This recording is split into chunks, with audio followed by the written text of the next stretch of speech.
Dans la deuxième épître de Pierre, dans le second chapitre, nous voyons que les faux prophètes ont fait leur apparition. Ils sont spécialisés dans la contrefaçon d'une œuvre. Pierre les caractérise de chiens et de pourceaux, parce qu'ils corrompent les choses et apportent la confusion dans le domaine du royaume de Dieu. Dans le troisième chapitre, il mentionne les moqueurs.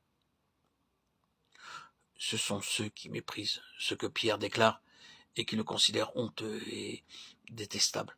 En définitive, c'est le témoignage du royaume qui est rejeté. Pierre a été contraint d'écrire cette deuxième lettre, parce que sa première lettre a été rejetée et mise de côté. Ce qui a été consigné dans cette deuxième épître décrit l'atmosphère spirituelle qui s'opposait à son témoignage.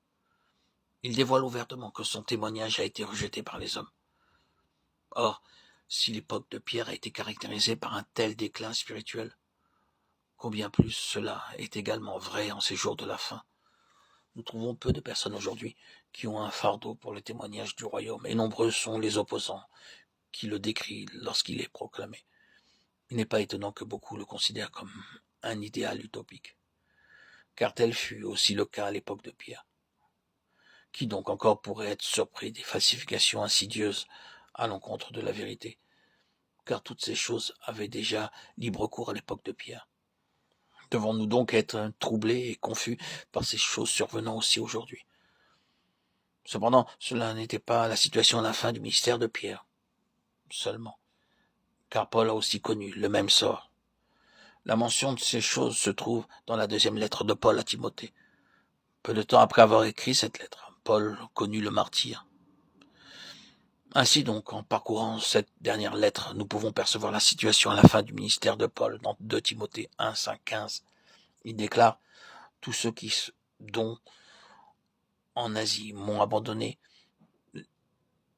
les exigences que nécessitait le témoignage du Seigneur semblaient trop dures et trop restrictives, et beaucoup de croyants n'ont pas voulu les supporter, parce qu'ils les croyaient impossibles à réaliser.